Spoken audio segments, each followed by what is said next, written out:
할렐루야. 하나님의 크신 은혜와 평강이 오늘도 주님 앞에 나와서 예배를 드리시는 여러분 가운데 충만하기를 기원합니다.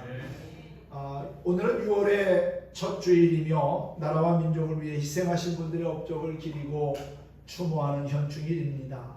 다시는 이 땅에 전쟁이 일어나지 않도록 기도하며 또한 순국하신 분들의 희생이 헛되지 않도록 자주 국방에 힘쓰고 평화적인 통일을 향한 지혜를 모아야 할 거라고 믿습니다. 그리고 이번 주일은 우리 교단 차원에서 지키는 평신도 주일입니다. 평신도 주일은 1979년 총회에서 매년 6월 첫째 주일을 지키도록 결의하여 오늘에까지 이르고 있습니다. 평신도가 자신의 정체성과 사명을 재인식하고 청지기로서 선교와 봉사를 통하여 안으로는 개인과 교회 성장에 힘쓰고 또 밖으로는 사회 구원 미랄이 되어 하나님의 나라를 이루어가는 일에 쓰임받게 하려는 데 의의가 있습니다. 죄에서 나를 구원하시고 거룩한 백성으로 부르셨으며 하나님의 자녀 삼아 주신 것도 감사하며 더욱 견고한 믿음으로 살 것을 우리가 다짐하고 결단할 수 있으면 좋겠습니다. 나를 부르신 하나님의 뜻을 우리가 다 알 수는 없지만 오직 감사와 순종으로 주의 길을 걷다 보면 신실하신 하나님께서 함께 하시며 나로 하여금 가장 좋은 길 그리고 또 완전한 길로 인도해 주실 거라고 믿습니다. 우리가 부르심에 합당한 삶을 사는 하나님의 사람이 되면 정말 좋겠습니다. 고아로 힘겹게 살던 아이에게 어느 날 아버지가 생겼다고 한번 가정해 보십시다. 심지어 이 세상에서 가장 큰 힘이 있고 권력을 가진 사람이 아버지가 되었다면 그 아이의 마음은 어떨까요? 아마 그 순간부터 없던 에너지가 생기고 삶의 의욕이 넘칠 겁니다. 물론 아버지가 자신이 가진 권력과 부를 당장 아이에게 다 주지는 않을 겁니다. 아버지는 자신의 뒤를 잇도록 아이를 훈련하고 준비하는 기간을 가질 수 있습니다. 그러나 그렇다 해도 아이는 아버지가 생겼다는 사실 자체만으로도 기뻐할 수 있습니다. 전적인 자기 편이 생긴다는 것, 언제든지 의지하고 기댈 수 있는 존재가 생겼다는 것, 그리고 이 세상 최고의 권력을 가진 사람이 아버지라고 하는 사실로 인해서 그동안 자기를 힘들게 하고 괴롭게 하고 또한 구속하던 사람들 앞에서 당당할 수 있는 것만으로도 아마 삶의 기쁨이 넘칠 거라고 믿습니다. 이처럼 지금 당장 무언가를 이루지 못한다 해도 구원을 받음으로 인해서 하나님의 자녀가 되었다는 사실 자체가 우리에게는 큰 은혜고 기쁨이라고 믿습니다. 하나님과의 관계와 그로 인한 자신의 존재가 변화됐다고 하는 사실, 이것을 우리가 기억할 때 구원의 기쁨은 단지 하나님 나라에만 국한하지 아니하고 오늘을 사는 지금의 삶에 이르기까지 이어지게 되리라고 믿습니다. 하나님과의 관계가 실제 삶 가운데서 기쁨으로 이어지기 위해서는 하나님의 마음을 떠올리는 습관을 가져야 합니다. 우리는 살면서 다양한 문제들을 만나지요. 그러나 어떤 상황에서도 하나님과의 관계의 근거에 하나님 아버지의 마음을 떠올리면 진정한 자유와 기쁨을 경험하게 될 것이라고 믿습니다. 철로 역장의 저자였던 존 버년이라는 사람이 있습니다. 영국 국교회의 박해를 받고 1660년에 비밀 집회 금지령을 위반했다는 죄로 체포돼 가지고 12년을 수감 생활을 했습니다. 하루는 평소에 존 버년을 존경했던 간수장이 그에게 찾아와서 몰래 옥문을 열어주며 며칠 시간을 줄 테니까 집에 가서 가족들도 만나고 좀 쉬다가 오라고 했습니다. 얼마나 감사한 일입니까? 간수장의 호의에 고마움을 느끼며 감옥을 나선 존 버년은 잠시 후 감옥으로 다시금 되돌아옵니다. 왜 돌아왔냐고 묻는 간수장에게 존 버년은 이렇게 대답했습니다. 간수장님, 당신의 따뜻한 마음은 고맙게 받겠습니다. 하지만 가족을 만나러 가다가 이 길은 하나님이 인도하시는 길이 아니다라는 마음이 들어서 다시 돌아왔습니다. 그런데 그 후로 1시간이 지났을까요? 영국 국왕이 직접 감옥을 시찰하면서 존 버년이 갇혀 있는 것을 확인하고 돌아가는 일이 발생했습니다. 이 일이 있은 후에 간수장은 존 버년을 찾아와서 이렇게 고백했다고 합니다. 목사님이 하나님의 인도하심을 따라 행동한 덕분에 목사님도 살았고 나도 살게 되었습니다. 목사님을 인도하신 그 하나님, 나도 만나고 싶습니다. 나도 그 하나님의 인도하심을 받고 싶습니다. 라는 고백을 했다는 것입니다. 사랑하는 성도 여러분, 그리스도인은 자기의 마음과 뜻대로 사는 사람이 아닙니다. 하나님의 선하신 뜻을 깨닫고 하나님이 인도하시는 거룩한 삶을 사는 겁니다. 그러기 위해서는 믿음의 바른 길, 정도를 걸어야 합니다. 세상 사람들은 다양한 길을 걷습니다. 자기가 나름대로 생각하고 추구하는 길을 향하여 걷기도 합니다. 많은 사람들이 가는 길, 또 넓은 길, 좋은 길을 찾아가려고 합니다. 그런데 여러분, 믿음의 정도를 걷는 것은 때로는 좁은 길을 걸어야 할 때도 있고요. 또 십자가의 길을, 고난의 길을 가야 하는 그러한 상황이 생길 수도 있습니다. 그럼에도 불구하고 우리는 우리를 구원하신 예수님을 바라보면서 믿음의 정도를 걸어야 합니다. 빠르지 않아도 괜찮습니다. 늦더라도 정도에서 벗어나지 아니하고 올바른 믿음의 길을 주님 의지하며 한 걸음 한 걸음 내딛다 보면은 주님과 동행하는 자신의 모습을 발견하게 될 것이고, 또한 영원한 생명의 길로 향하는 그러한 자신의 모습도 확인하게 될 거라고 믿습니다. 많은 사람이 넓은 길로 갈지라도 그 길이 다 좋은 것, 또 구원의 길은 아닙니다. 하나님이 우리에게 예비하신 믿음의 길을 가는 것이 중요하다는 것이지요. 저와 여러분은 하나님이 부르셨고 또한 하나님의 자녀 삼아주신 성도입니다.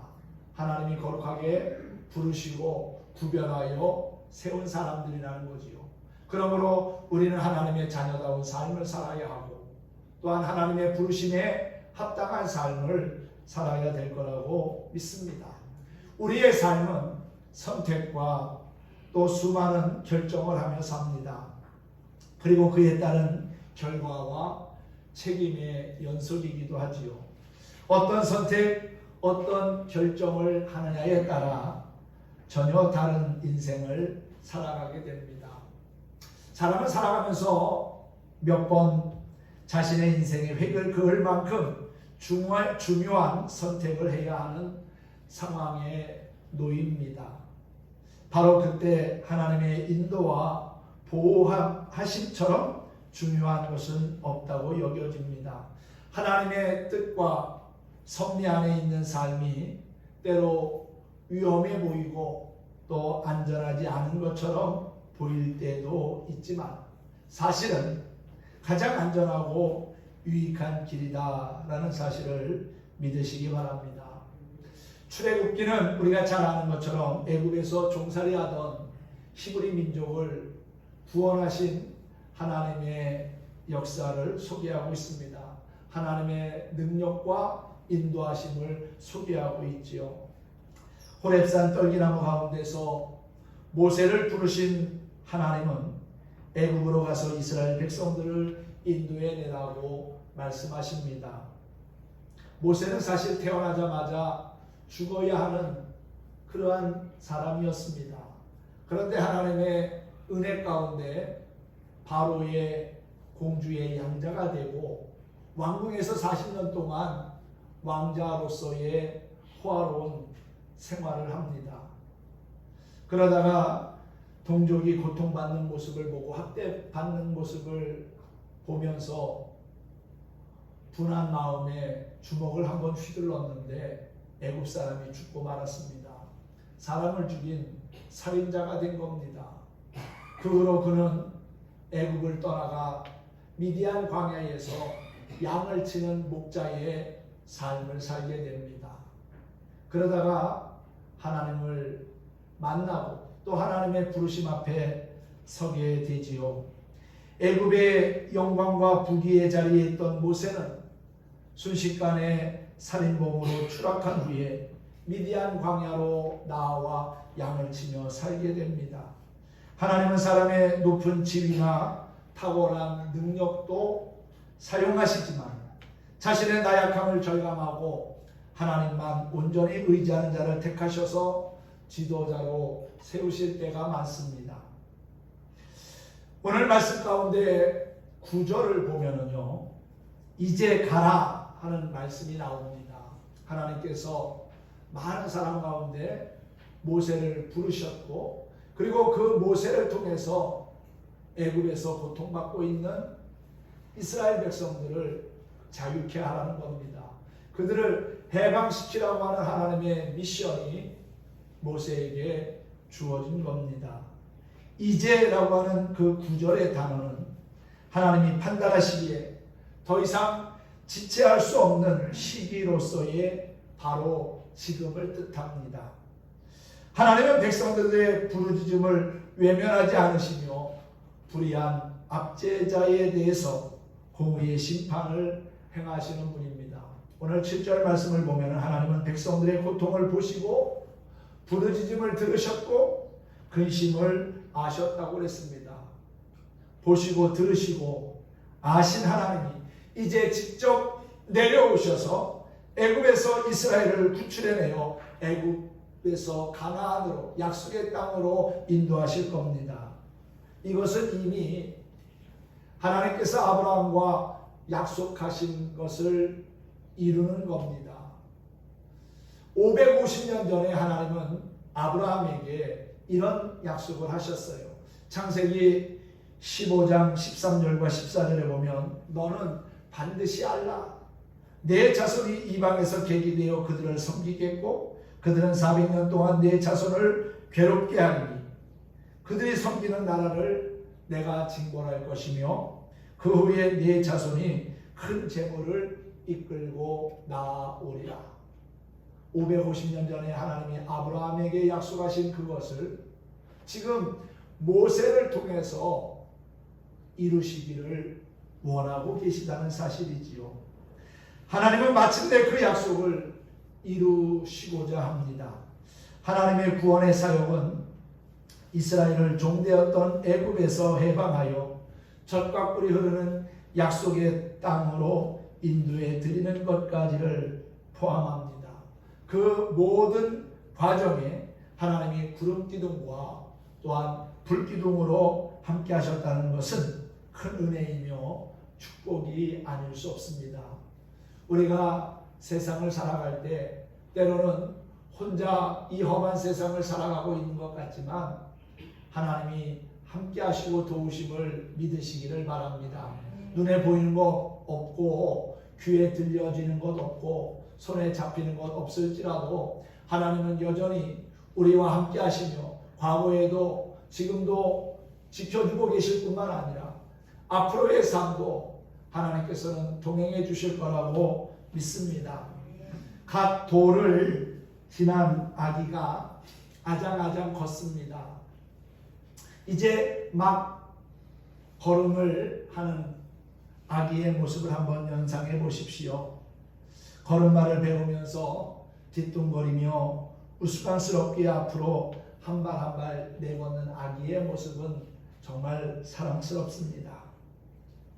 아기가 전후 좌우를 살피지 못하고 그저 발이 가는 대로 앞으로만 내딛습니다. 엄마가 아이를 잡으려고 해도 아기는 엄마의 손을 뿌리치고 혼자 걷고 싶어서 안달합니다. 엄마는 하는 수 없이 아기의 뒤를 바짝 따라가지요. 혹시나 넘어져서 다치면 어떨까 하는 안타까운 마음을 가지고 아기의 뒤를 쫓아갑니다. 혹시나 아기 앞에 돌이나 무슨 장애물이 있으면 그것을 또 빨리 치워주면서 아기로 하여금 잘 갈 수 있게끔, 걸을 수 있게끔 도와주지요. 그러다가 아이가 넘어집니다. 자빠집니다. 엄마는 뒤에서 지켜볼 뿐 일으켜주지 않습니다. 그럼 아기가 힘겹게 또 혼자서 털고 일어나 걷습니다. 그러다가 갑자기 위험한 상황이 생기면 엄마는 번개처럼 몸을 날려서 아이를 보호하지요. 아기는 아무것도 모르고 깔깔거리며 웃습니다. 아이의 화난 모습에 엄마도 환하게 웃으며 아기를 안전하게 또 다시금 내려놓습니다. 일상적인 아기 엄마의 모습에서 하나님의 모습이 담겨져 있는 것을 봅니다. 우리가 모를 뿐 늘 우리를 지키시는 하나님의 모습은 아기 엄마의 모습과 흡사하지 않나 하는 생각을 해봅니다. 성경에는 일일이 다 기록할 수조차 없는 수많은 증거들을 통해서 하나님이 우리를 돕고 계시며 함께 하심을 보여줍니다. 인생이 침몰할 것 같은 절망의 순간에도 내 삶이 불타버릴 것 같은 위기의 때에도 그것이 나를 완전히 침몰시키지 못하도록 막으시고 보호하시며 함께 하신다는 하나님의 약속은 우리로 하여금 이 세상에서 든든히 살아갈 수 있게 하지요. 하나님의 부르심에 대해 모세가 오늘 말씀에서 어떻게 반응합니까? 이제 가라! 애굽에 가서 고통받는 백성들을 구해내라고 하는 하나님의 말씀 앞에 모세는 이렇게 반응합니다. 11절이지요. 모세가 하나님께 아뢰되 내가 누구이기에 바로에게 가며 이스라엘 자손을 애굽에서 인도하여 내리까. 하나님의 부르심 앞에 주저하고 있는 모세의 모습을 확인하게 됩니다. 이러한 모세의 고백은 40년 전 이스라엘의 해결사로 자처하며 살인을 범했던 과거와는 대조적인 태도입니다. 자신의 무능함을 철저하게 통감하는 마음에서 비롯된 고백일 뿐이라고 할 수가 있겠지요. 막강한 권력을 가진 바로 앞에 설 자신의 모습을 미리 내다보면서 느끼는 무력감을 그대로 토로한 말입니다. 내가 누구길래 모세가 스스로 말하기를 하나님께 말하기를 하나님 내가 뭔데 애굽의 바로 앞에 가겠습니까? 그 앞에서 나는 정말 보잘것없는 존재입니다. 하나님 나는 나이도 이제 80입니다. 힘도 없습니다. 또 나를 도울 만한 그러한 사람들도 없습니다. 군대도 없는데 어떻게 그 막강한 애굽에 가서 제가 바로 앞에 설 수 있겠습니까? 그렇게 말하고 있는 거지요. 그런데 여러분 그런 모세를 향하여 하나님이 뭐라고 말씀합니까? 12절에 보면은 내가 반드시 너와 함께 있으리라 하는 말씀을 합니다. 여러분 하나님의 부르심에는 약속이 있습니다. 그리고 그 약속은 동일합니다. 내가 너와 함께 하겠다 하는 것이지요. 아브라함도 그랬고요. 또 위대한 믿음의 선진들 다 그랬습니다. 하나님이 그들을 부르실 때 사실 그들은 다 연약하고 별 볼 일 없는 존재였어요. 그런데 하나님은 그들을 부르셔서 연단하시고 또 훈련하시면서 내가 너와 함께 하겠다는 약속의 말씀을 분명히 합니다. 하나님은 말만 하시고 그치는 분이 결코 아닙니다. 그 말씀하신 것을, 약속하신 것을 반드시 지키시는 신실하신 하나님이라는 사실이지요. 내가 내 힘으로 하려면 불가능하고 어렵습니다. 그런데 하나님이 함께 하시고 도우시면 능치 못함이 없을 줄 믿습니다. 여러분, 하나님이 늘 나와 함께 하신다는 임마누엘의 신앙이 우리의 신앙이었으면 좋겠습니다. 그렇게 임마누엘의 신앙을 가지고 죄악된 세상에 당당하게 살아가는 저와 여러분이 되었으면 합니다. 내가 반드시 너와 함께 있으리라. 이 말씀은 모세의 연약함과 무능함을 하나님께서 채워주시겠다는 보증이기도 하지요. 또 출애굽 사건은 단순한 인간의 역사가 아니라 하나님이 친히 개입하시는 해방의 사건임을 확인해 주시고 애국과의 싸움에서 분명히 승리할 것이고 이길 것이라는 약속입니다. 하나님이 함께 하시겠다는 약속보다 더 확실한 보장은 없습니다. 그 약속이 우리에게도 주어진 것임을 믿으시기 바랍니다. 과거의 성경 속에만 있는 믿음의 사람들에게 하나님이 함께 하신 것이 아니라 오늘을 살고 있는 저와 여러분에게도 하나님은 동일하게 함께 하신다는 겁니다. 과거에도 함께 하셨고 지금도 함께 하고 계시고 앞으로도 함께 하실 것을 우리는 믿습니다. 모세는 위로와 격려의 말씀을 주시는 하나님께 하나님의 이름이 뭐냐고 질문하지요. 13절을 한번 보실까요?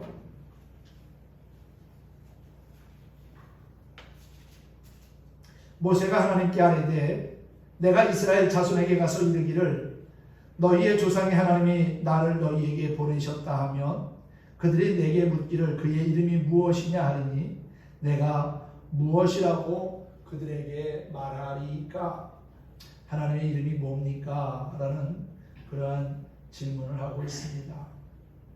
누군가의 이름 안에는 그의 칭호, 인격, 활동, 신분, 존재, 능력 등을 알 수 있는 단서가 있습니다. 이름을 아는 것은 존재를 아는 것이며 또 관계를 맺는 겁니다.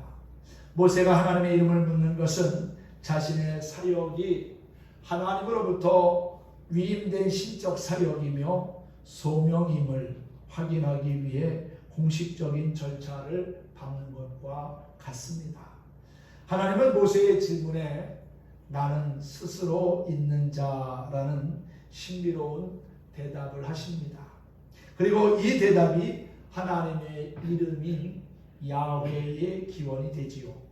하나님은 영원 전부터 영원까지 스스로 존재하시는 분이며 모든 존재의 원인과 뿌리가 되십니다.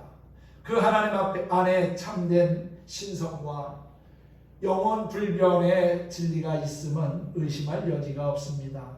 모세를 부르시고 이스라엘을 애굽에서 건져내시고자 하시는 하나님은 스스로 존재하시는 전능하신 여호와라는 사실이지요. 하나님은 그분의 백성을 찾고 부르십니다. 하나님이 그분의 백성을 부르신 이유는 첫째로 그들과 교제하시기 위함이고요. 둘째는 그들에게 사명을 주시기 위함입니다. 멀리서 보고 느꼈던 하나님이 어느 날 우리의 삶의 현장에 나타나셔서 놀라게 하시고 그분의 팔로 이끄십니다. 하나님의 임재가 강력할수록 그분과의 만남은 두려움과 떨림으로 가득하게 됩니다.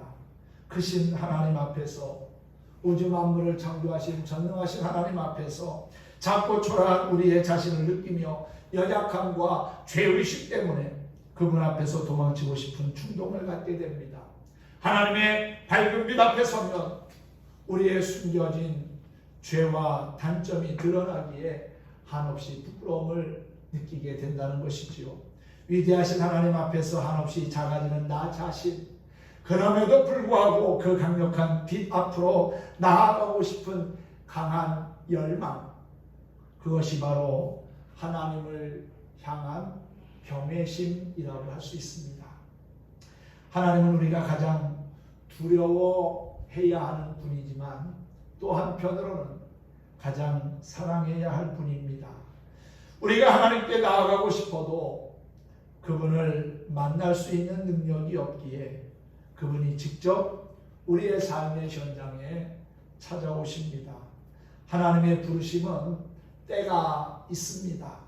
특히 하나님은 스스로 무능하며 자랑할 것이 아무것도 없다고 생각하는 겸손하고 가난한 심령에 임하십니다.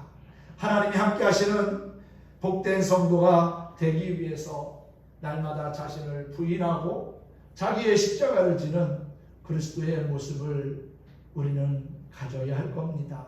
하나님은 모세에게 자신의 이름을 스스로 있는 분이라고 알려주셨지요. 의존할 대상도 어떤 도움도 필요하지 않으신 분으로 스스로 존재하시고 스스로 결정하시고 스스로 판단하시는 절대 주권자라는 답변을 주셨습니다. 하나님은 온 세계에서 유일한 전능자시고요, 지혜자시고요, 또한 창조주이십니다. 그분의 이름을 알고 그분의 인도하심을 신뢰할 때 가는 길이 든든하며 고난과 맞서 싸울 수 있는 힘과 용기를 얻게 될 것입니다. 어떤 자리에 있든지 그 자리가 하나님이 인도하시는 자리라는 믿음만 있으면 우리는 있는 그 자리에서도 기뻐할 수 있고 또한 감사하며 찬양할 수 있습니다.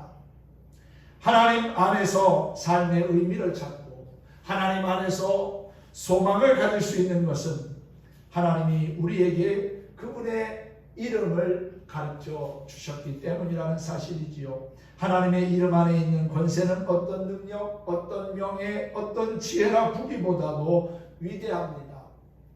하나님의 권세와 능력을 믿고 의지할 때 세상과 담대히 싸워나갈 영적인 힘을, 에너지를 얻게 될 것입니다.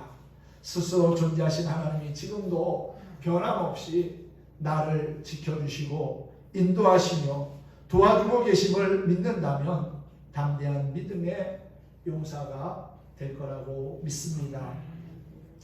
말씀을 정리합니다.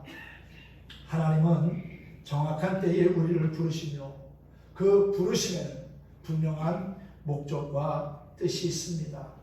모세는 인생을 정리할 나이인 80세에 부르심을 받았습니다. 많은 경우에 무능함을 인정하며 자기의 능력을 의지하지 않고 겸손해졌을 때 하나님의 부르심을 경험합니다. 모세가 광야에서 양을 치며 겸비한 삶을 살고 있을 때 하나님은 불타는 떨기나무에서 그를 만나 주셨습니다. 하나님은 광야에서 40년간 성실하게 양을 치던 모세를 부르셨습니다. 우리가 우리의 삶의 현장에서 자신의 직분에 충실하며 하나님의 뜻을 따라 살아갈 때 하나님의 부르심은 더욱더 확고해질 거라고 믿습니다. 특별히 거룩한 곳으로 구별된 장소에서 부르심을 받는 것이 아닙니다. 어느 장소이든 하나님이 임재하시면 그곳이 바로 거룩한 곳이 된다는 것이지요. 하나님의 부르심에는 때가 있습니다. 그것은 하나님이 정하신 때요. 우리가 스스로 겸비하고 우리의 주권을 포기하는 때이며 성실히 일하는 삶의 현장 한 부분 한 부분에 하나님이 개입하시는 때입니다. 주님의 때를 사모하며 우리 각자에게 주어진 일에 최선을 다하다 보면 주님의 선한 뜻을 이루어가는 우리의 모습을 보게 될 것입니다. 하나님이 찾으시는 그 사람이 오늘 예배드리는 우리가 되었으면 좋겠습니다. 그리고 하나님의 마음의 기쁨과 감동을 드리기 위해서 헌신하며 조용히 믿음의 길 또한 사명의 길을 걷는 저와 여러분이 되기를 소망합니다. 하나님의 부르심은 확실하고 그 부르심은 우리에게 유익함과 복이 됩니다. 하나님의 자녀로 맡겨주신 사명 잘 감당하면서 하나님 앞에 더욱더 존귀하게 쓰임받는 우리 모든 성도들 되기를 예수님의 이름으로 간절히 축원합니다. 축복합니다.